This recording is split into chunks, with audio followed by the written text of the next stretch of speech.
This Week in Agribusiness, serving America's most essential industry, is brought to you by Case IH.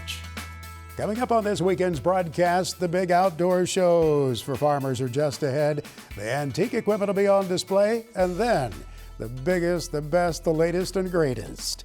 Hello, everyone. Welcome to This Week in Agribusiness. Yeah, they brought in the host of Last Resort this weekend as Mr. Pearson is away. He's getting ready for those big shows. We'll be talking about them in just a few minutes. We're looking at crop conditions improving across a wide expanse of the heartland of the United States. Farmers have been out there inspecting crops in various ways. Our friend Gene Millard, whose farm is a little bit east of St. Joseph, Missouri, was out the other day on his old Ford tractor. Henry is the name. Well, Max, we're out here doing a little crop tour with our 73-year-old Ford tractor. We call him Henry. Any rate, checking the beans, we planted on April the 24th, and actually they look pretty good. I believe they might beat last year a little bit, and they're potted well. We've had good rains here recently, about 3 inches in the last week, 7 inches since the 1st of August. After starting out the season pretty dry, so we were blessed with getting some nice rains here. No big storms, really, not compared with some. Not too far away, they got too much too fast, but we're not going to complain. All we get done now is just keep mowing grass. Hall of Fame broadcaster Gene Millard, and also a farmer and a mentor to many in farm broadcasting, Max Armstrong included. Well, the Farm Progress Show is coming up with the new equipment that'll be out there. Don Torty is Senior Vice President of Farm Progress. He said you will see some new stuff for the first time. That is a hallmark of the Farm Progress Show, is new product introductions. And we know of a whole bunch coming up this year, but unfortunately, we can't share most of them because they're still under lock and key and they pull the cloth off at the show. But I think it's safe to say, Max, that every single color of machinery is going to have something new there. And it's not just machinery. I mean, that's kind of the sexy part of the show, right, to see what's happening. But you can go, there's, the UTVs, there's a couple product introductions there, crop protection and seed. You're gonna find all of the latest technology. And I don't think this year's gonna be any shorter than any other year of great new stuff. The drive toward, if you pardon the use of the term, toward electric vehicles is interesting to observe. There are some in agriculture, some farmers are saying, well, I'll believe it when I see it in terms of the ag application. But you can't ignore how fast we're running down that path, how much money is being thrown at it, how much development and research is going into it, and coming to agriculture. Yeah, we talk a little bit about how the pace of technology just continues to accelerate, and I think EVs are a perfect example of that.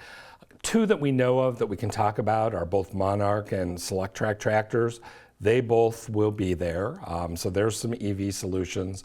There's really strong rumors out there that there will be some other product introductions of EV technology that can be used in the field. So we're really excited about that happening. And of course, I think any truck lot you go to, you're going to find that as well. I remember last year, the hood was up on a tractor, on a pickup in one of them, and there was no engine. That was the trunk. It was just kind of crazy, but you're going to find all of that sort of stuff at the Farm Progress Show. We sure look forward to being at the Farm Progress Show with Don Torty and others. We'll be there every minute of every day at that show site in Decatur, Illinois. We continue this weekend Willie Votes series, looking at technology and use on the farm. And this weekend we go to extreme western Kentucky, actually not far from the Mississippi River. Here's Willie.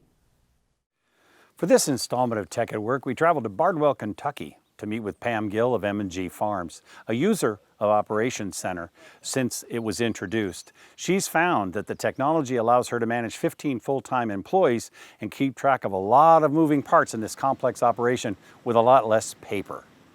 We have been using Operations Center ever since Deere has come out with it. It has made it so much easier to being able to keep up with the records as far as planting, harvest, spraying, and I love it. The guys actually, they're getting the data from the Ops Center as far as being able to have the spray record or the rates being able to be put in. We know that it's going to be more accurate. They can look on their maps and know whether or not if all of the fields are being planted, sprayed, or harvested. And then they look for the office help. They look to Kelsey to being able to make sure all of their data is in their machines so that they've got what they need to do what they need to do in the field. Kelsey Hayden works with John Deere Operations Center at M&G Farms, working with the employees to manage things all through the season, including real-time input as people are moving through the field to make sure all the work gets done as it's required. Remote display access, yes, I do access that sometimes, not often, just to see what kind of the guys are up to and if there's anything that's left out in the application of the farm. It will be a different color so you will know exactly what they've missed, and you could radio and let them know. Back a lot of the older ways, you know, was a lot of paper writing, communicating weekly back and forth on what we use, how we use it. With this, you can just come in here each morning, type in our rates, and it'll transfer from each farm. If I want to use a different chemical for each farm, just plug it in. It automatically sends that in the right rate, the right product going to our farm or into our office, and then she keeps up with it as well to see what we're using and what we're doing out here in the field.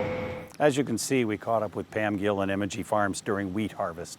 That's just one aspect of this diverse operation that's found the use of John Deere Operations Center helps keep things in line all season long.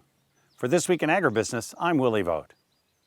We couldn't help but notice the great-looking wheat crop in that field there in western Kentucky. We heard from several growers of the region that, yes, the wheat crop did yield well. The test weight was quite strong. Willie Vogt will continue his series. The next stop will be Arizona. This portion of This Week in Agribusiness is brought to you by Firestone Ag. The Firestone Ag Dealer Network offers you the support, inventory, and resources you need. Visit firestoneag.com to find your local certified dealer. Back in the studio to sort things out for us here in the world of markets, Naomi Bloom from Total Farm Marketing. It's great to see you again. You got to bear with me here. This is a guy who went on permanent vacation 6 weeks ago, trying to get back in the groove. It is good to see you, Max. Thank you. It is a pleasure to be here with you. I've thought about you many times as we've watched the gyrations of the market in recent days. The rains have come. My goodness, we're thankful for that. Yes, absolutely. And the rains have been beneficial, and that's been partially what's been weighing on the corn and soybean prices. The assumption is that the soybean crop is not going to struggle potentially like it maybe had been with the heat we saw. The traders are thinking that for the rain and the corn, the kernels are going to fill out a little bit more. So that's weighing on market prices overall. But what we're going to be wanting to watch for, especially in the corn market, is some sort of a harvest low signal. So we don't have a bottoming signal yet. We're still weighed down by negative Chinese economic news. We're weighed down by the competition of Brazil, but usually there's always that harvest rally. And I look back at the past decade, and 10 out of 10 years, there's a harvest rally. And a lot of times that harvest low will come late August into early September, sometimes in conjunction with the September WASDE report. But the good news is that the average rally is 64 cents for that December corn futures contract. So that's good news for producers who need to get more current with cash sales. There should be some opportunity coming in the coming weeks and months. There is some hope yet then.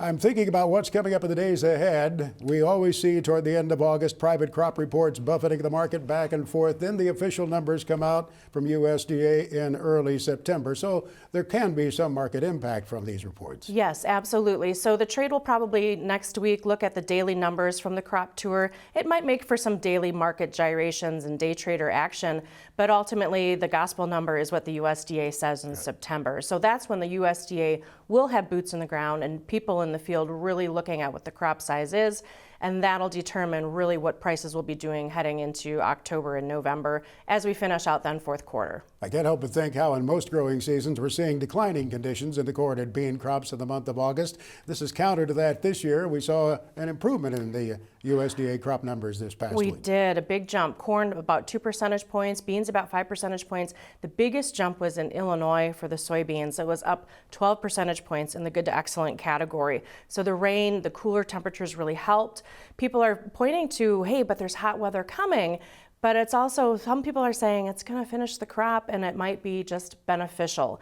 So again, a lot of curiosity about what's in those fields. We will get a better idea next week, the crop tour, but again, it's what the USDA says that matters. Yeah, the numbers, as we watch these weekly crop numbers, do you think too much emphasis is put on these week-to-week changes in crop condition? Well, sometimes yes and sometimes no. It does, I think, be a benefit for the people and the traders to know that things aren't either perfect or maybe they are trending better or trending lower, and the market does trade it and respond to it. But again, it's not gospel. It's what the USDA says that the trade ultimately really sinks their teeth into. So the September WASDE report will be interesting because we'll want to see, do they do adjustments to yield, and what about the demand numbers as well? So we got to watch exports. What about the demand numbers? I want to talk with you about the international scene specifically when we come back here. Naomi Bloom with us from Total Farm Marketing. We'll be right back. This portion of This Week in Agribusiness is brought to you by Firestone Ag. Harvey Firestone invented the first pneumatic farm tire, forever changing what it means to farm hard. Visit firestoneag.com to learn more about this history and solutions for today. Naomi Bloom is back with us, Total Farm Marketing.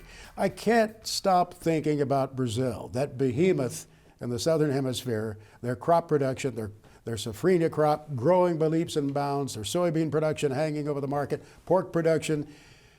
First of all, in the seeding of the crop this fall, will they cut back a little bit on bean acreage? What's your feeling about what will happen down there, given the fact that prices have slipped back? Right, prices have slipped back, but what we are starting to hear from South America, Brazil, is that they're going to continue to plant what they've planted. I haven't heard that they're going to be doing too much more, but they are on track to do what they've been doing.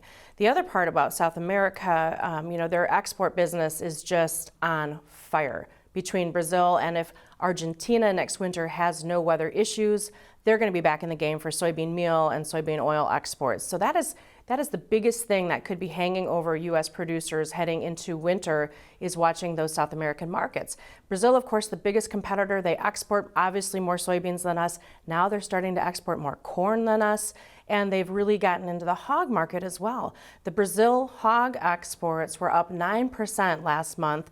And so that is part of the reason why we saw hog prices work lower over the past couple weeks.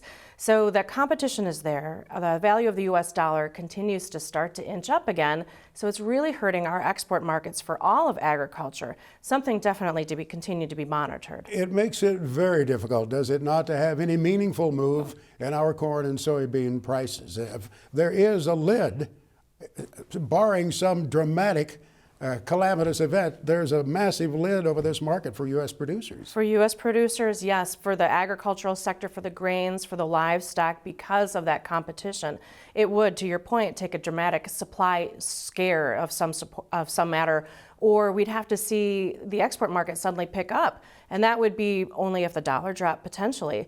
So when we look ahead to next year, producers, especially when we're back talking with grains, need to be aware of that South American thing, because it's going to be hard for market prices to climb, and we might be actually heading into a trough where we see the lower prices coming. And we've had great prices for 2 years for the grains, and when we see that, a lot of times what happens after that is what I'd like to call more of a pit of despair for prices, and they just stay low for a few years. It makes the base hit more important, does it not? If we get some kind of a pre-harvest gain here in the marketplace, the producers need to take advantage of it. They have to take advantage of it for the crop that they're going to be harvesting, and also be thinking about the 2024 crop. You can still get $5 corn values at that level, and so really be thinking about how you can protect it, making cash sales.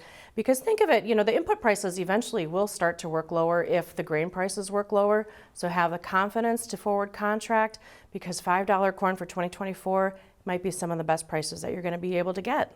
Sure, great to see you, as always. We always enjoyed visiting with you on the show and enjoy watching you when you're appearing on television now. Thank you, Naomi. Thank you, Max. Naomi Bloom, Total Farm Marketing, joining us this weekend on This Week in Agribusiness. Colby Ag Tech is brought to you by Copperhead Ag Products. Visit copperheadag.com for more information. Well, I say if I can see it, I can make better use of what I need to do. That's the way I explain my dirty, busy desk, and it applies to farm tools as well. Chad Colby says if you can see it, it's better keep it organized. Growing up, did you have any stern rules in your dad's shop? I could tell you I sure did. It was you put everything back in the cabinet you got it from, and if you were working on a workbench, it was cleaned off when you were done. If you haven't noticed, in your local home improvement store, there's a lot of great new solutions for shop storage. And when I say storage, I mean storing anything from shovels to rakes, ladders, cordless tools, gloves, hammers, bicycles, as you can see here on Ryobi's website. There's a lot of great new technology there. Recently, I had a bunch of friends over, and I got a lot of comments about my wall in the garage. And listen, I get it, it might be a little over the top, but unlike my father, I didn't really care a lot for the cabinets. I like everything where I can see it. Where's it at? When I'm done with it, put it back where it belongs. And that's really how I operate. In Milwaukee, not only have they done a great job with a lot of innovation with a lot of these cordless tools, but also the storage for them. I got a new piece this week, Max, I have to show you. So it's not that new as far as the functionality goes, but look at how efficient this is. This is a magnet tool tray. But how cool it is when you're done with it, you can throw it right back on the pack-out wall, and obviously you can see the magnetic bits in there from the drill. They're not going to fall off. But the reality is, as your eyes wander around this wall, is one big thing. Whether it's this cabinet you see right here or those socket sets, you name it, I can quick throw it in the back of my vehicle, get it out to do its job, and when I'm done, bring it back and put it away. And I think that's the part I really like. Check out the little storage on top for the charger, which is really slick because you can throw a battery right in there and charge it. It's plugged into the wall outlets right there. I just love that. And I can't think, Max, but I can't be the only one that's already utilized this technology. And if you haven't seen it, it's really, really slick to be this organized. Put the tools back where you found them. I think we had that conversation at home the other evening. Soy asphalt of the Farm Progress Show. We talk about it coming up. Closed captioning for This Week in Agribusiness is brought to you by Pentair Hypro, a global leader in innovative spray technology for farmers for over 75 years.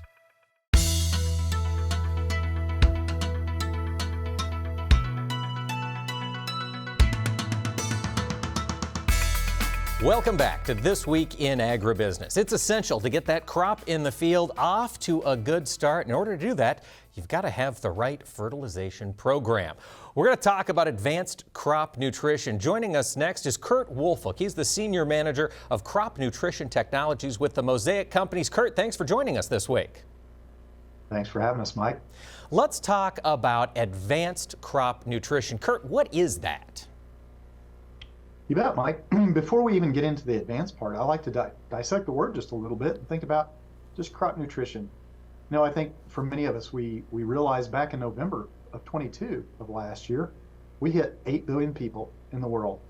That's a lot of mouths to feed, right?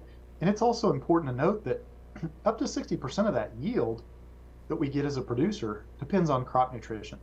So as a grower, we really need to focus on the foundation. Before we ever think about seed technology, putting a seed in the ground, you've got to feed the soil that feeds the crop, that ultimately feeds all of our mouths, right? Feeds our human nutrition.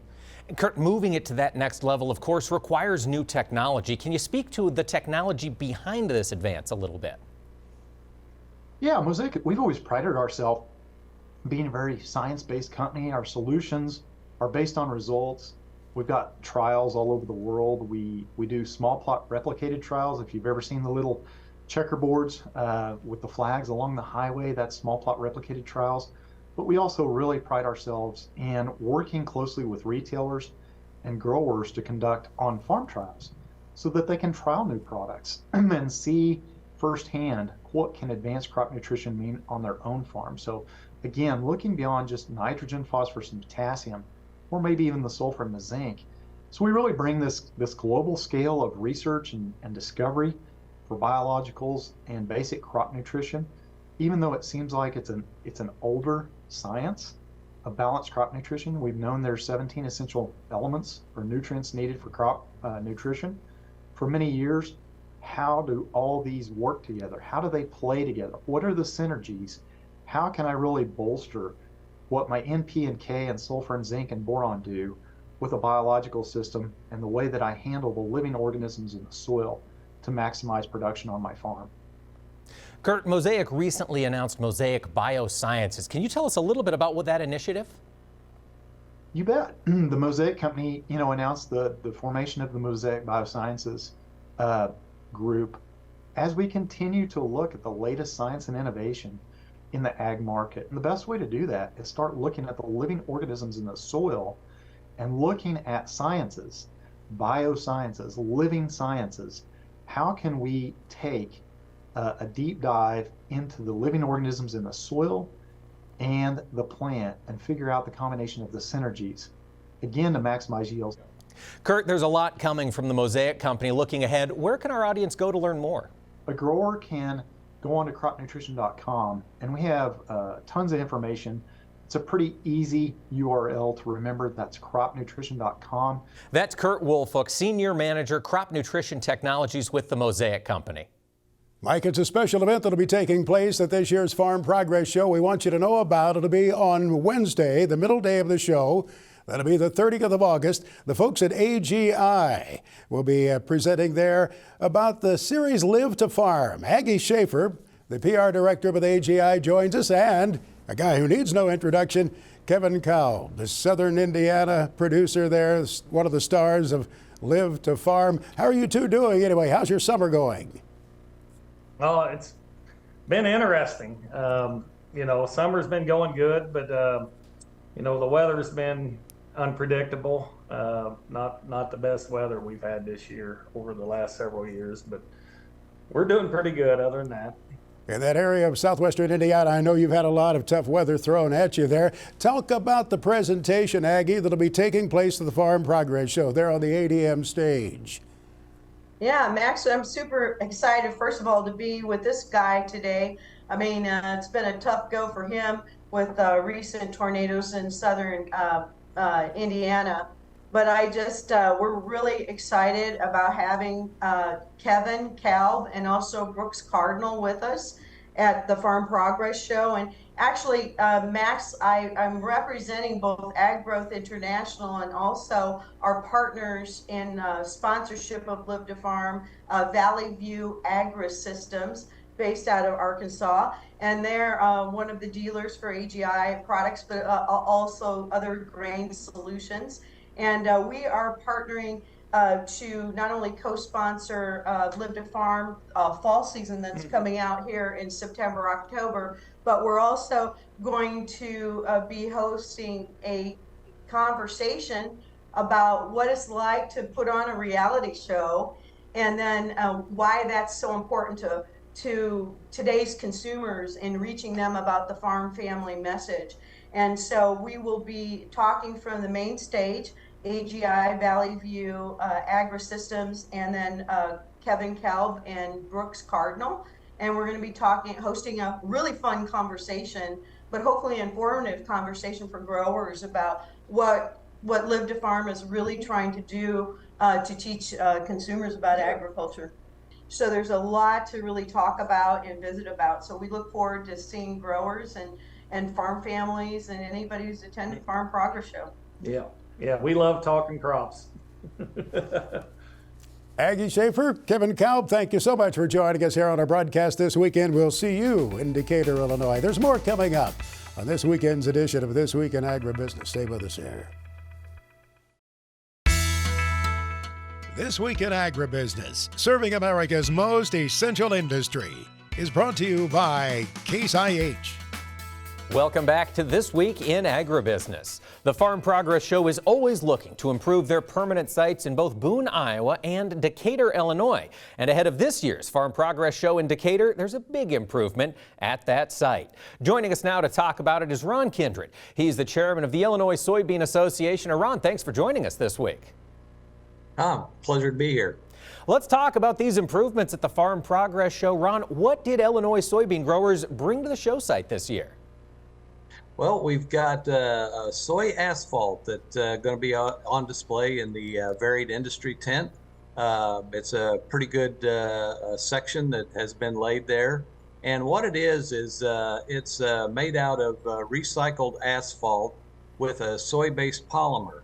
And the soy-based polymer is it's a sticking agent, a binding agent that is used, and it's made from high-oleic soybean oil, and it is, very environmentally friendly as a soy-based, and soybeans are a renewable energy, and they're very environmentally friendly, and I think that's as opposed to the binding agents that are used today, it's something that I think in the future it actually improves the lifetime of the asphalt as well. So we're using renewable, we're reusing recycled asphalt and using this soy-based polymer, and so it's going to be on display, and I think it's it's a good story for us. It shows how our checkoff is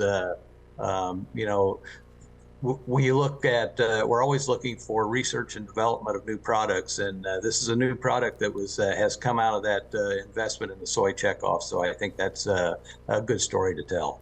Absolutely, Ron. And you mentioned it'll be on display, but it's a little bit more than that. It's a full acre of this asphalt underneath the VIT. And I'm wondering, have you had a chance to walk on this pavement surface yet? Is it functionally the same as regular asphalt?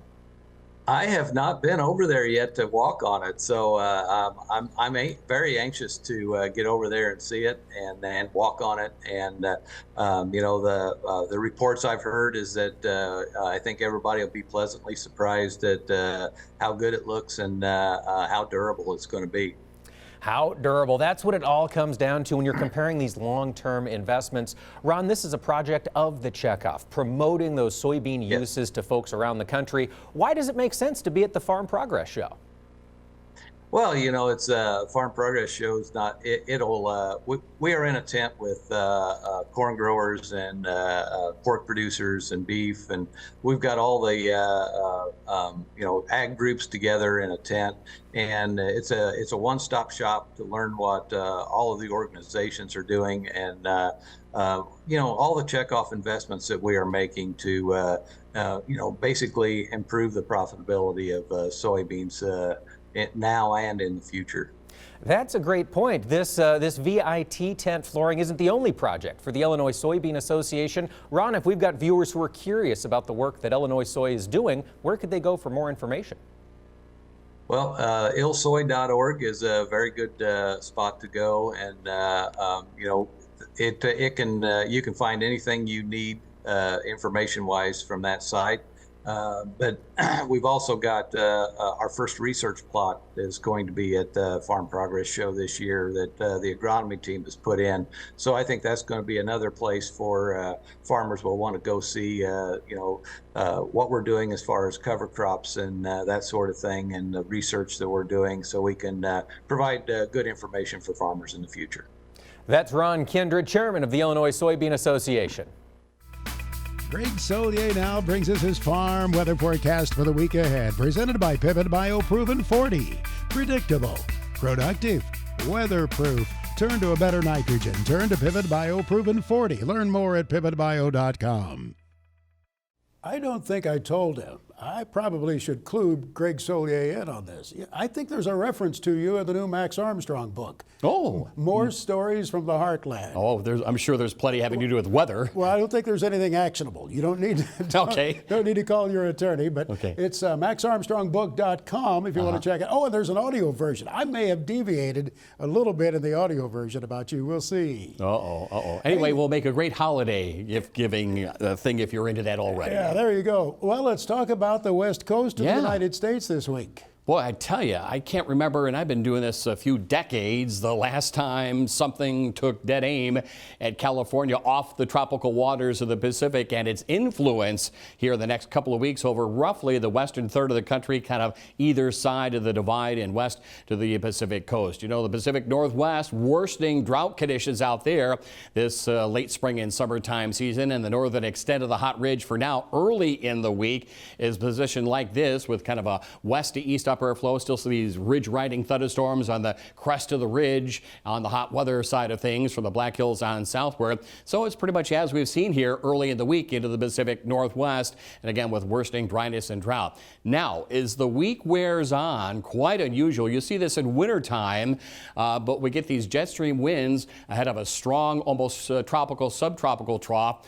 farther south into California to turn from south to north. This is Gulf moisture off the Pacific and the Gulf of Mexico. Daytime heating, that trough, and the ridge begins to collapse. And yeah, clusters of showers and thunderstorms, the northern extent of what will be a significant mammoth tropical rain shield over the southwest will make its way up north of the Four Corners, the Divide, and points on westward, maybe to the eastern fringes of the Rogue River Basin, Willamette Valley. But plenty of action here as the week wears on, mid to late portions of the week, and into areas of the Pacific Northwest too, and some storm clusters too as the hot ridge begins to collapse back south and southwest into the southern plains. So heads up into the Pacific Northwest, there's at least some degree of dryness and drought relief in store.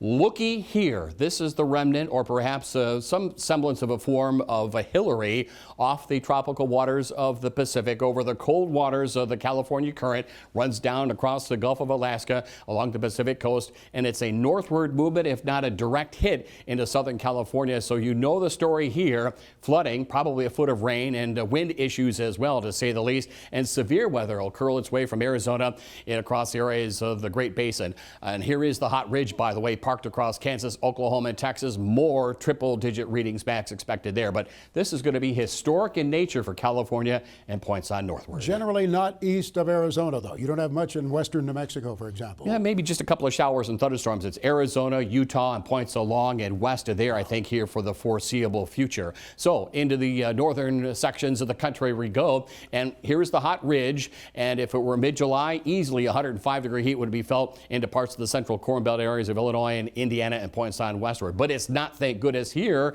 is a cold front, and it's called a backdoor cold front for this reason. It kind of turns and backs in from northeast to southwest, taking the edge off the heat and humidity. Not much organized rainfall. The warmth across the Canadian prairie. Here's the eastern flank of some of that tropical moisture, and the hot capped atmosphere remains across the western Corn Belt areas of Nebraska, Iowa, and Missouri. Despite the recent rains, there's been some drought improvement. We still have to watch this area with these tough temperatures here for this week. Here is another little tropical system. Yes, the Atlantic Basin, the southwest Atlantic Basin, the Gulf of Mexico becoming a little more active, making its way through northern sections of Mexico. Here is the eastern flank of Hillary into the desert southwest. Otherwise, just plain dry, hot, and humid across the central and southern plains. We'll get one system to move through Baja. Hillary lifts northward. And again, probably central and southern areas of the Gulf, things getting a little more active, more hot and humid, 95 to 100-degree heat plus max across the southern plains and into the Ozarks too. Eastern areas that have been wet, will they be this week? They will be drier, and of course we've got this kind of late season modified heat wave weather pattern for parts of the central Corn Belt on westward. Here's this cold front making its way into the northeast of New England and kind of backing in to sections of the Midwest. A drop in temperature and humidity levels here as the heat retrogrades back westward. Again, largely dry across the Corn Belt. A couple of showers and thunderstorms into the mid-Atlantic region. Southeastern parts of the country, some weakness here in the southwest Atlantic, some tropical downpours into the lower Rio Grande, otherwise hot and humid. The wet weather pattern continues up into the Carolinas. We'll keep an eye on this system making its way westward in through Texas. Here's that Gulf moisture making its way northward, part of Hillary into parts of the southwest and southern high plains. Greg Solier is back with his extended farm weather forecast for the country, presented by Pivot BioProven 40. Predictable, productive, weatherproof. Turn to a better nitrogen. Turn to Pivot BioProven 40. Learn more at pivotbio.com. I'll have to find that page that mentions the weatherman in More Stories from the Heartland. You might want to sign some books. I'm signing books at Rantoul and at Decatur, and people will ask, I'm sure, when's the weatherman's book coming out? How to forecast without the models. Boy, that'll be a head scratcher right there. Yeah, you can go back to those days of your old mentor, Earl Finkel, who used to be on with Orion in the early days of syndicated farm TV. That's right, a character, but also a great weather forecaster, too. Let's take a look at the week of the Farm Progress Show and see how that's going to be shaping up. If you would share that with us, and as we look at the precip chances. Precip is the story, I tell you. We think we're going to be okay at Farm Progress and Half Century, by the way, with nothing really organized. It has been a off to the races kind of story the past couple of weeks, but significant drought improvement too, except for parts of Wisconsin and sections of the western Corn Belt, but better than it has been. Here's the story here in the southeast into the northern parts of the country. This is the big headline story in addition to what you've seen already, and hopefully you're making it through A-OK with Hillary making a run up the Pacific coast. Another 3 to 6+ inches, severe flooding, the whole 9 yards into the Pacific Northwest. This is good news. This will probably be a recurring situation, the high plains on westward max, with a wet weather pattern for the foreseeable future. So then will it cool off a little bit for the week of the Farm Progress Show? That week of the 28th, when the show starts then on Tuesday the 29th. As opposed to the mid-90s that they'll see here in the next few days, probably 90-ish here with a lobe of some cool air into the northern reaches of the country. The hot ridge, the hot dome in this particular part of the region. More triple-digit stuff, southern Kansas, Oklahoma, Texas. What else is new above over the southeastern part of the country? A bit of a warm-up into northern California, the Pacific Northwest, where, again, just weakness and a couple of weak disturbances or a name feature or two. It's just one of these years. It's a phenomenal fetch of tropical moisture from the Pacific and the Gulf. Speaking of which, things get a little more active here into areas, the southeastern part of the country. Still an active jet stream pattern for the eastern and northern Corn Belt, the northeast and New England. Keep an eye on the western states. More severe weather there, Max, as we get into early September. The week of Labor Day. Will the heat have dissipated some in the heartland? As we see it right now, yeah, back to kind of average or normal. Note the lobes of cool and cold air building across the southern Canadian prairie, northern reaches of the country. Still some 95-degree heat or plus in the southern plains and southeastern sections of the country out through California. Normal temperatures. Not normal is the wet weather pattern that continues on. It's one of these years out here in the Pacific. We'll keep an eye on system out of the southwestern Gulf into Old Mexico. The southwestern Atlantic begins to get a little more active wet weather in the southeast, and still a pretty busy storm track with that temperature differential, Max, that is across the northern part of the country. Keep an eye on it. The week of September 11th, how do you see the forecast for that period of time? For temperatures across the country, another lobe of this cool air laying out through the northern Corn Belt, the northeast and New England. Over the deep south, temperatures above average, normal across the heartland, readings a few degrees above average for California and the Pacific Northwest, where the tropics get a little more active here off the Atlantic into the southeastern part of the country. Still a strong jet stream over the northern part of the country. More rain, would you believe, here through California on northward. Next on This Week in Agribusiness, it's Max's Tractor Shed, spotlighting another great American tractor. Well, they are Farmall tractors, but when you look at them, you'll realize, no, they're not regular Farmalls. They have stuff on there you don't see on a Farmall as it came out of the plant. Max's Tractor Shed is brought to you by Mystic Lubricants. Mystic Lubricants producers are made to make it last. Well, in the past, I've featured Bill Burnham's Farmall tractors here because they are loaded down with the M&W parts that came out of M&W Gear Company in Central Illinois. And I'm talking about them this weekend because Bill will have a special display at this next week's Half Century of Progress. He's loading up, I believe, 5 of those Farmall tractors, and then there's a Cub Cadet garden tractor. They have M&W parts on them. One of the latest, he just finished restoring it the other day. In fact, that fresh paint smell, you may notice it when you get close to this 1948 Farmall H. That's the latest restoration, and when Bill does a restoration, they are absolutely superb. And because these are parts that just weren't made for many tractors back in the day. Sometimes he has to fabricate things that the M&W had in the early days. Oh, he'll have their demonstration plow also. That J.I. Case plow will be on display at Bill's tent. Look for the flag, the M&W flag, on the skyline there at the Half Century of Progress.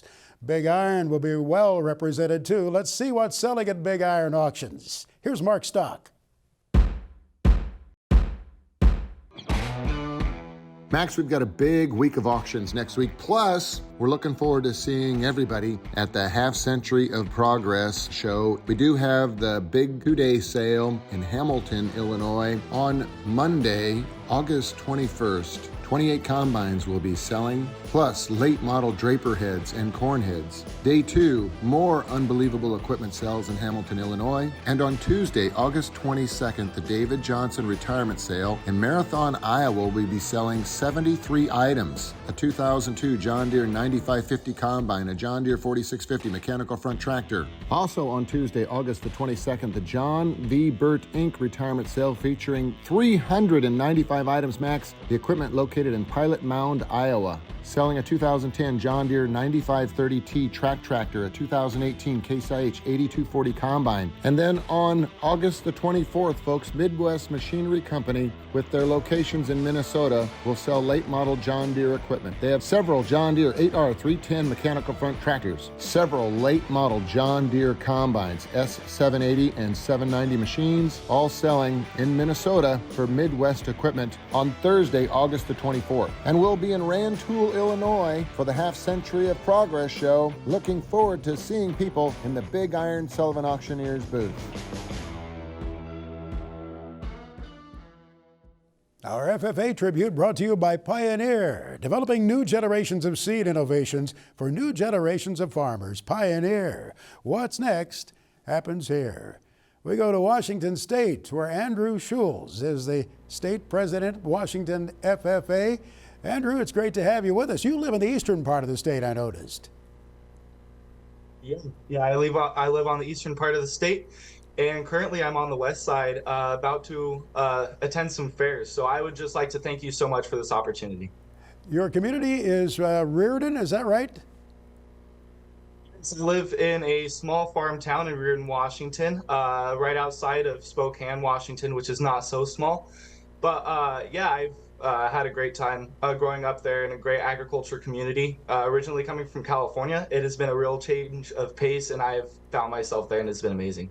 I remember being in Washington State in some days of summer. Doggone it, it can be hot there. I remember seeing a bank sign with triple digits somewhere in that Palouse region. You're pretty close to the Palouse, aren't you?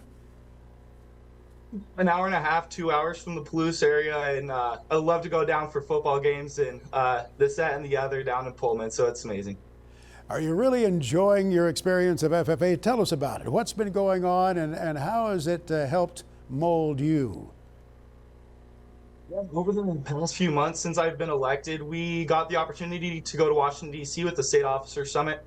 That was a great opportunity to meet amazing new state officers. Being able to meet the new national officer team was an incredible opportunity, and being able to speak to our legislators there on Capitol Hill was something that was incredible for me to be able to do. Currently, again, I am attending fairs, but going forward here in these next couple months, we will be doing chapter visits where we're going to be able to serve our members, and it'll be an amazing opportunity. That blue jacket can get a little warm, I would imagine, here during fair season out there, right?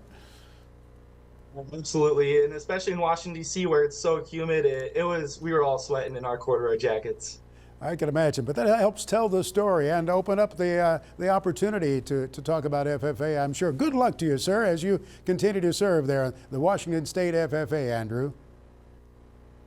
Absolutely, I look forward to every second of it. Andrew Schulz.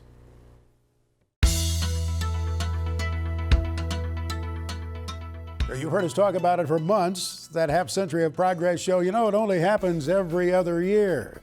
The biggest vintage farm equipment show in the United States, and it takes place in Rantoul, Illinois, on an old Air Force base, a base that was decommissioned, oh my goodness, back in the early 90s.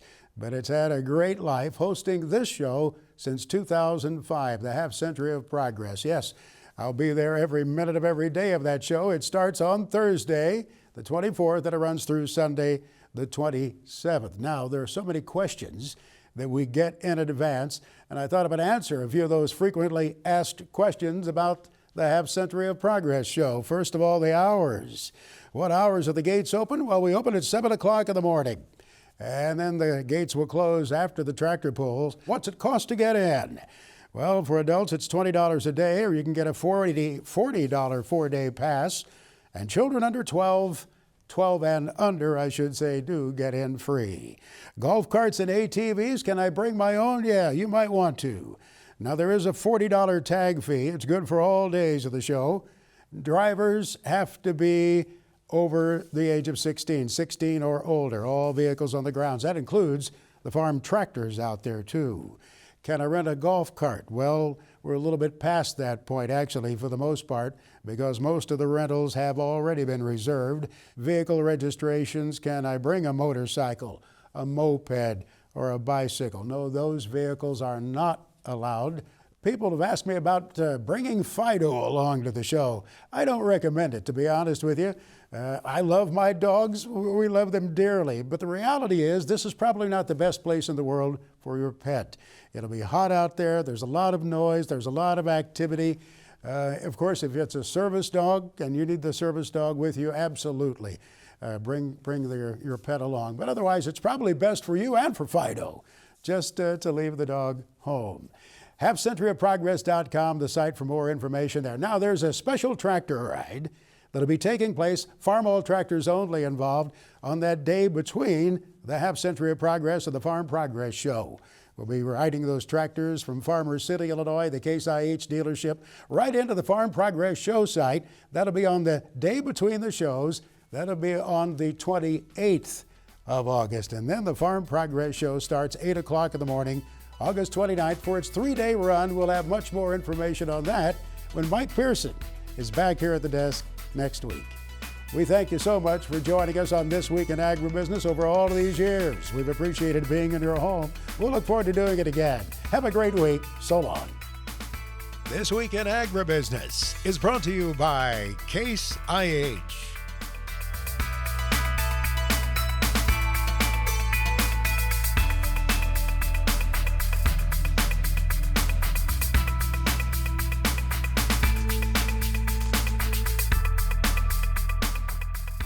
This Week in Agribusiness is produced by Omax Communications in association with 22 Creative Group. We invite you to visit us online at agbizweek.com.